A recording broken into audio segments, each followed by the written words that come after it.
അസ്സലാമു അലൈക്കും വറഹ്മത്തുള്ളാഹി വബറകാതുഹു. ബിസ്മില്ലാഹി വൽഹംദുലില്ലാഹ് വസ്സലാത്തു വസ്സലാമു അലൈക യാ സയ്യിദനാ യാ റസൂലല്ലാഹ് ഖുദ് ബിയൈദീനാ ഖല്ലത്ത് ഹീലത്തുനാ ദിരിക്നാ വആലി കുല്ലിൻ വസ്വഹാബത്തി അജ്മഈൻ. ഏറ്റവും സ്നേഹധനീയരായ മുഅ്മിനീങ്ങളെ മുഅ്മിനാത്തുകളെ,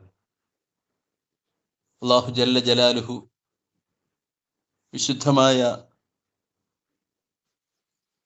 മക്കയിലെയും മദീനയിലെയും തിരുഗേഹങ്ങളിൽ ചെല്ലാൻ ഹബീബായ നബി സല്ലല്ലാഹു അലൈഹി വസല്ലം തങ്ങളുടെ വിശുദ്ധമായ സന്നിധിയിൽ എത്തിച്ചേരാനും നമുക്കും ബന്ധപ്പെട്ടവർക്കും തൗഫീഖ് നൽകുമാറാവട്ടെ.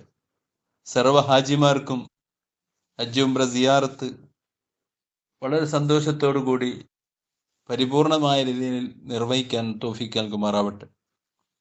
പ്രിയപ്പെട്ടവരെ, ഒരു ഹജ്ജ് ചെയ്യാൻ കഴിവില്ലാത്ത അബലനായ ഒരു വ്യക്തി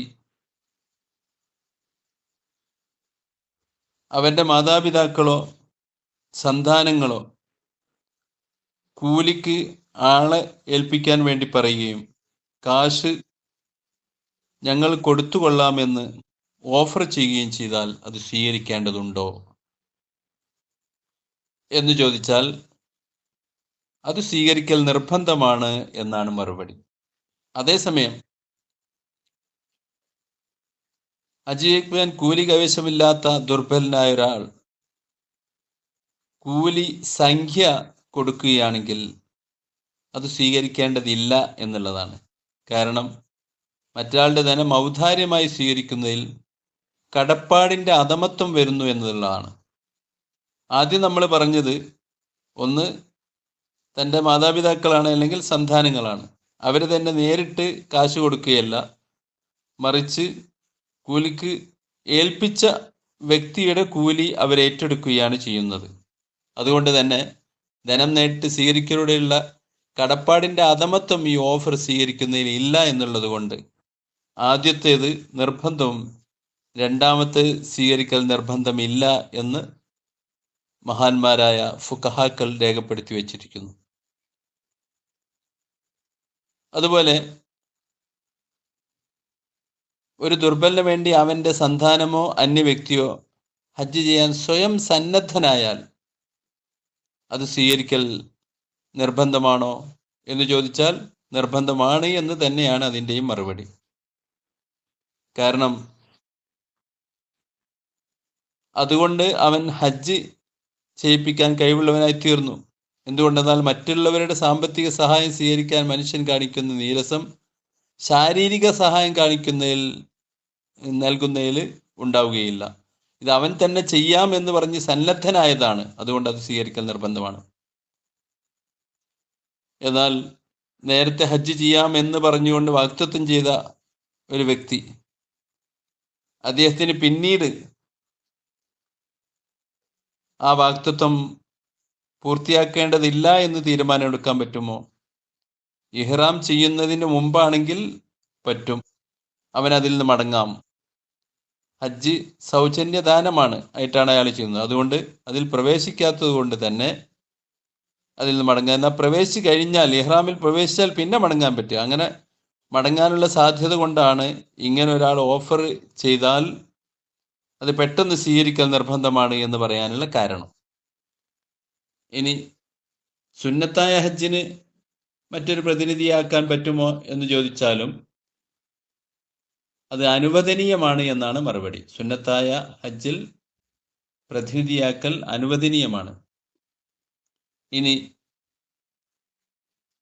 ഒരാൾ ഹജ്ജ് ചെയ്തു, അയാൾ ദുർബലനാണ്, ഹജ്ജ് ചെയ്യാനുള്ള കഴിവില്ലാത്ത ആളാണ്, ഒന്നിരിക്കൽ ശാരീരികമായ ശേഷിക്കുറവ് അല്ലെങ്കിൽ അവിടെ എത്തിച്ചേരാനുള്ള ബുദ്ധിമുട്ട്, ഇനി അതുമല്ലെങ്കിൽ സാമ്പത്തികമായ ഏതെങ്കിലും അഥവാ ഹജ്ജ് ചെയ്യാൻ അവിടെ എത്തിപ്പെടാനുള്ള കഴിവില്ലാത്ത ഒരാൾ, അയാള് ഒരു പ്രതിനിധിയെ നിയോഗിച്ചു, അല്ലെങ്കിൽ ഒരു പ്രതിനിധി അയാൾക്ക് വേണ്ടി ഹജ്ജ് ചെയ്യാമെന്ന് ഓഫർ ചെയ്ത് ഹജ്ജ് ചെയ്തു.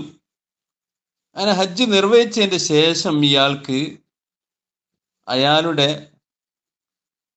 ദുർബലത നീങ്ങി എന്ന് പറഞ്ഞാൽ സാമ്പത്തിക കഴിവുണ്ടാവുകയോ ശാരീരികമായ കഴിവുണ്ടാവുകയോ എത്തിപ്പെടാനുള്ള കഴിവുണ്ടാവുകയും ചെയ്താൽ നേരത്തെ അയാൾ പ്രതിനിധി അയച്ചുകൊണ്ട് ചെയ്ത ഹജ്ജ് മതിയാകുമോ ഇല്ലയോ എന്ന ചോദ്യം, അതിന് ഇലാഹിൽ ഇമാം നവവി റളിയല്ലാഹു പറഞ്ഞ മറുപടി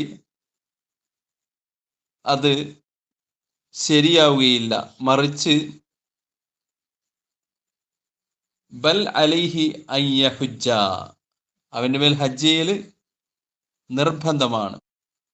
ബൽ അലൈഹി അൻ യഹിജ്ജ, ഹജ്ജ് ചെയ്യൽ അവന് നിർബന്ധമാണ് എന്നാണ് ഇമാം നവവി റളിയല്ലാഹു പറഞ്ഞത്. കാരണം അവന്റെ പ്രയാസങ്ങൾ നീങ്ങി, ബുദ്ധിമുട്ട് നീങ്ങിയത് കൊണ്ട് അവൻ തന്നെ സ്വന്തമായി നേരിട്ട് ഫിസിക്കലായിട്ട് പോയി ഹജ്ജ് ചെയ്യൽ നിർബന്ധമാണ് എന്നാണ്